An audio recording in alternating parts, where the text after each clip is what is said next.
Hello bachon, let's see the question. The question says a lighthouse is located at a 2 kilometer offshore from the nearest point O on a state beach, and a shop is located at B on the beach at a distance of 4 kilometer from O.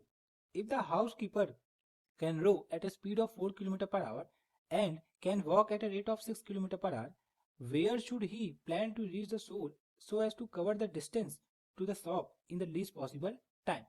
तो basically हमें question में situation given है, हमसे बोला हुआ है कि जो हमारा हाउस लाइट हाउस के अंदर जो हाउस कीपर है वो कितनी डिस्टेंस पे शोर पे जाए कि वह कम से कम टाइम में शॉप तक पहुंच जाए।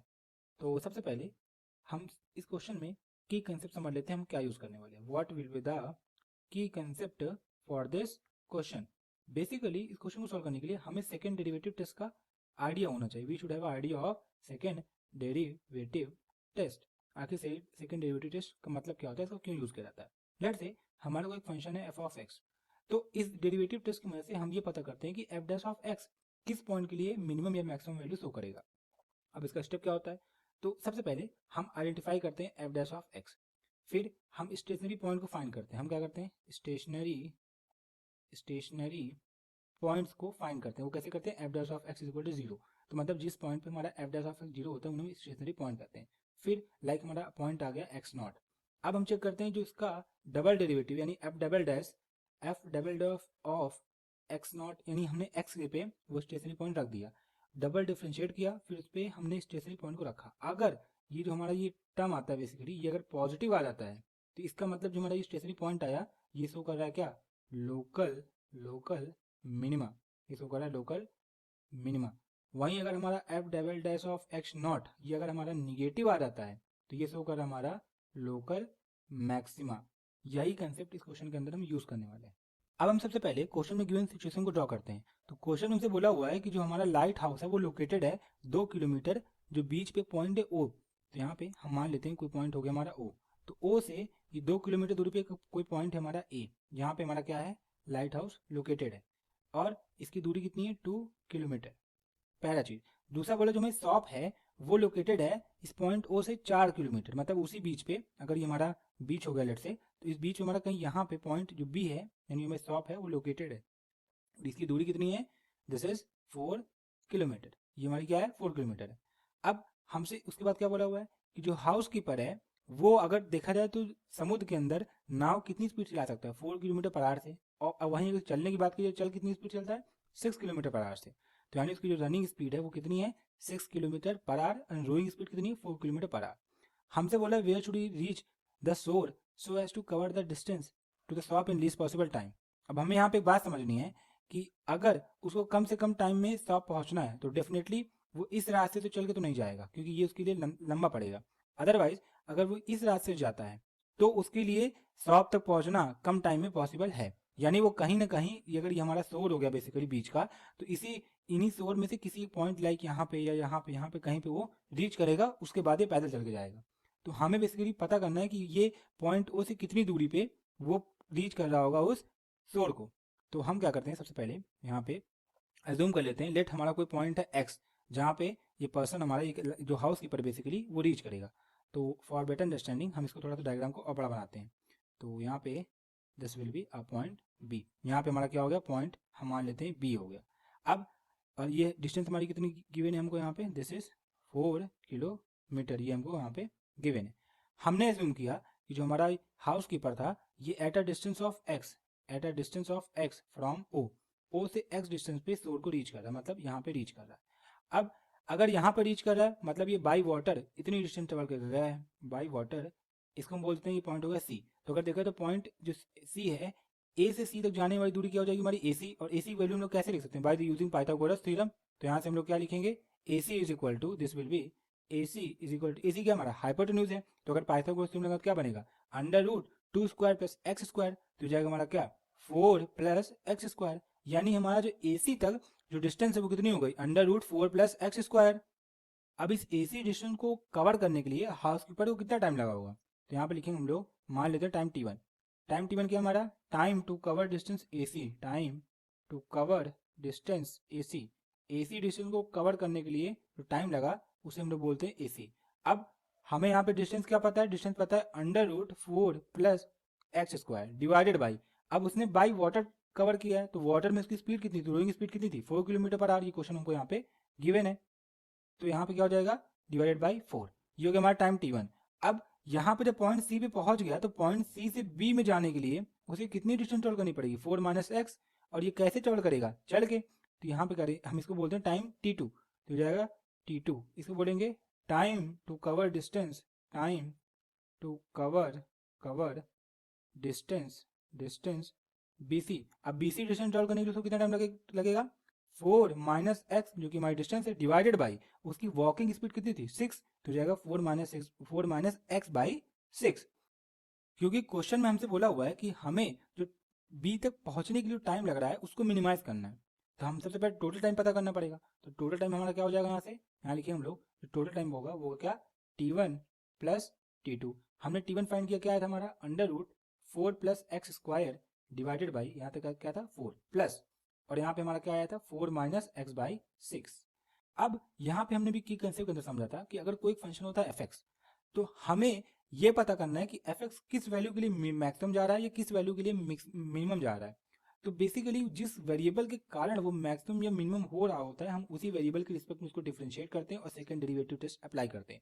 सिमिलरली यहाँ पे हम लोग देखें तो टाइम मैक्सिमम या मिनिमम हो किसके कारण रहा है, डिस्टेंस के कारण, वो कितनी दूरी पे सोर्स में पहुंच रहा है उसी के बेसिस पे हमारा टाइम जो है मैक्सिमम या मिनिमम को अप्रोच कर रहा है।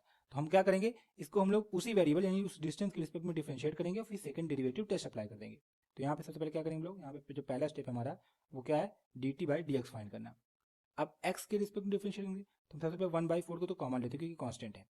Under root 4 plus x square को डिफरेंशिएट तो क्या बनेगा 1/2 अंडर रूट ये हो जाएगा 4 plus x square multiplied by ये हो जाएगा 2 टाइम्स ऑफ एक्स प्लस यहाँ से क्या आएगा 4 तो कांस्टेंट हमारा, तो यह आ जाएगा हमारा -1/6।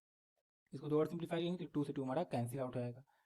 तो यहाँ क्या बन जाएगा हमारा 1/4 multiplied by 4 plus x square, और यहाँ पे ऊपर क्या आएगा हमारा x multiplied by x minus 1/6, ये क्या आ गया हमारा यहाँ से dt बाई डी एक्स।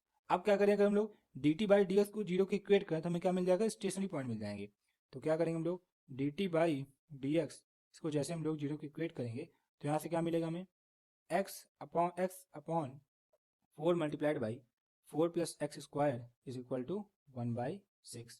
अब हम क्या क्रॉस मल्टीप्लाई करके इसको स्क्वायर करते हैं, तो जैसे हम लोग इसको क्रॉस मल्टीप्लाई करके इसको स्क्वायर करेंगे तो क्या बनेगा यहाँ से हमारा दिस विल बी 4 का स्क्वायर क्या हो जाएगा 16, तो जाएगा 16 ब्रैकेट के अंदर 4 plus x square is equal to 36 square. इसको अगर थोड़ा और सिंप्लीफाई करें तो हमारा क्या बनेगा यहाँ से दिस विल बिकम 36 स्क्वायर, और हमने बाकी टर्म को उधर ले गया तो क्या हो जाएगा 36 स्क्वायर माइनस 16 स्क्वायर माइनस 64, तो हो जाएगा यहाँ से हमारा -16 स्क्वायर, यहाँ हो जाएगा -64 इज इक्वल टू 0। यहाँ से हमने एक्स स्क्वायर की वैल्यू फाइंड की, कितनी आ गई हमारी यहाँ से x square is equal to ये हो जाएगा 64 डिवाइडेड बाई 20, यानी हमारा एक्स इज इक्वल टू कितना आ जाएगा x is equal to +/4/15। Basically हमें इसी स्टेशनरी पॉइंट के लिए चेक करना है कि उसका डबल डेरिवेटिव होगा वो पॉजिटिव या निगेटिव, जिससे हमें पता चल जाएगा कि किस पॉइंट के लिए मैक्सिमम जा रहा है किस पॉइंट के लिए मिनिमम जा रहा है according to second derivative test. तो अब हम क्या करेंगे, हम फाइंड करेंगे इसका डबल डेरिवेटिव। तो यहाँ लिखेंगे हम लोग D square D T upon D X square, हमें यहाँ पे क्या पता था D T by D X X upon 4 under root 4 plus x square minus 1/6, हमें पता है ये टर्म तो डिफरेंशिएट करते जीरो हो जाएगा तो इसको हम लोग निगलेक्ट कर देंगे, हम केवल पहले वाले टर्म को डिफरेंशिएट करेंगे। तो पहले वाले टर्म में हम क्या अप्लाई करेंगे डिवीजन रूल, 1/4 को तो हम सबसे पहले कॉमन लेंगे क्योंकि वो कांस्टेंट है। अब हम डिवीजन रूल अप्लाई करेंगे तो नीचे वाला टर्म क्या था हमारा under root 4 plus x square, इसका हो जाएगा क्या स्क्वायर। ऊपर वाले टर्म में जो हमारा टर्म रहता है उसको डिफरेंशिएट करते हैं और नीचे वाले टर्म से मल्टीप्लाई करते हैं, तो क्या हो जाएगा हमारा अंडर रूट ये हो जाएगा 4 plus x square multiplied by यहाँ क्या आएगा 1, फिर क्या करते हैं माइनस साइन लगाते हैं, फिर डिनोमिनेटर वाले टर्म को डिफरेंशिएट करते हैं और न्यूमरेटर वाले टर्म से मल्टीप्लाई करते हैं, तो ये जाएगा हमारा एक्स, और इसको डिफरेंशिएट क्या बनेगा हमारा यहाँ पे दिस विल बी 1/, ये हो जाएगा 2 under root 4 plus x square multiplied by यहाँ multiplied by 2x bracket close. अब हम यहाँ से हमारा 2 से 2 कैंसिल आउट और ये एक्स स्क्वायर जाएगा, इसको थोड़ा और सिंप्लीफाई करेंगे तो क्या बनेगा हमारा this will be 1/4 in bracket यहाँ बनेगा हमारा under root 4 plus x square minus ये बनेगा हमारा एक्स स्क्वायर डिवाइडेड बाई क्या बनेगा under root 4 plus x square, और यहाँ पे डिनोमिनेटर में तो क्या बनेगा हमारा 4 प्लस एक्स स्क्वायर। अब under root 4 plus x square को हम लोग क्या लेंगे, एलसीएम लेंगे। अब जैसे इसको एलसीएम लेंगे तो हमारा जो डिनोमिनेटर वाला टर्म है वो क्या बन जाएगा, under root 4 plus x square की पावर 3/2, और ऊपर क्या बन जाएगा हमारा, ये तो मल्टीप्लाई होते ये बन जाएगा हमारा क्या 4 प्लस एक्स स्क्वायर, माइनस ये रहेगा हमारा एक्स स्क्वायर, तो एक्स स्क्वायर और ये कैंसिल आउट, तो ऊपर क्या बनेगा 4 और डिनोमिनेटर क्या बनेगा under root 4 plus x square की पावर 3/2। हमने बेसिकली कुछ नहीं किया, हमने यहाँ पे इस वाले टर्म का एलसीएम ले लिया, तो हमारा थोड़ा सा टर्म है बेसिकली जो कॉम्प्लेक्स लग रहा है ये हमारा सिंप्लीफाई होकर आ जाएगा यहाँ पे। दिस विल बिकम 1/4, क्योंकि हमारा 1/4 तो कॉन्स्टेंट था, ये हो जाएगा 1/4, ब्रैकेट के अंदर ये आ जाएगा हमारा 4 divided by 4 plus x square की पावर 3/2। ये थोड़ा हमने सिंप्लीफाई कर दिया इसको। अब हम क्या करेंगे, जो हमारे स्टेशनरी पॉइंट आए थे उनको इनमें पुट करेंगे और चेक करेंगे हमारा साइन कैसा आ रहा है। साइन अगर यहाँ पे हमारा पॉजिटिव आ रहा है यानी वो पॉइंट हमारा क्या है मिनिमम, यानी वो कह सकते हैं बेसिकली कि हमारा उस पर्टिकुलर वैल्यू के लिए हमारा जो टाइम है बेसिकली वो मिनिमाइज हो रहा है। तो हम सबसे पहले क्या करेंगे, यहाँ पे पॉइंट पुट करेंगे, तो यहाँ पे तो ये हो जाएगा हमारा at x is equal to 4/√5 हमारा बनेगा d²t/dx² is equal to 1/4 plus हमने x की वैल्यू पुट की थी, क्या हो जाएगा हमारा 4/√5 का होल स्क्वायर और इसकी पावर 3/2। अब अगर देखें तो ये हमारा ये टर्म जो है बेसिकली ये कहीं ना कहीं 0 से बड़ा ही आने वाला है। लाइक हमारा ये हो जाएगा 1 अपॉन ये हो जाएगा 4 प्लस 4 की पावर स्क्वायर करेंगे 16 डिवाइडेड बाई क्या हो जाएगा हमारा यहाँ पे 5 की पावर 3/2। इसका मतलब इन शॉर्ट हम कह सकते हैं जो हमारा d²t/dx² है इसकी वैल्यू क्या आ रही है, पॉजिटिव आ रही है for x is equal to 4/√5। इसका मतलब ये जो पॉइंट है हमारा x इज इक्वल टू 4/√5 इसी डिस्टेंस के लिए हमारा जो टाइम है वो मिनिमम होगा। तो यहाँ पे लिखेंगे since d²t/dx² is positive for x is equal to 4/√5, then यहाँ लिखेंगे then according to second derivative test, according to second derivative यहाँ हो जाएगा सेकेंड डेरिवेटिव टेस्ट के अकॉर्डिंग इसी पॉइंट के लिए हमारा जो टाइम है बेसिकली वो क्या होगा मिनिमाइज होगा। यहाँ लिखेंगे according to second derivative test at x is equal to 4/√5 time will be minimum, जो हमारा टाइम है बेसिकली वो क्या होगा मिनिमम होगा। अगर हम थोड़ा इसको सिंप्लीफाई करें तो x इज इक्वल टू हो जाएगा 4/√5, तो हम बेसिकली क्या करते हैं इसको √2 से मल्टीप्लाई √2 से डिवाइड, तो हो जाएगा हमारा कितना √32/√10, तो ये हो जाएगा हमारा कितना दिस विल बी √3.2 किलोमीटर। मतलब अगर शोर के अंदर ये √3.2 किलोमीटर पे जाता है हाउस कीपर तो हमारा कम से कम डिस्टेंस पे शॉप पे यानी कम से कम टाइम पे शॉप तक पहुंच जाएगा। ये हमने सेकेंड डेरिवेटिव टेस्ट की मदद से इसको सॉल्व किया। So this is the final answer to our question. I hope you have understood everything very well. Thank you and all the best.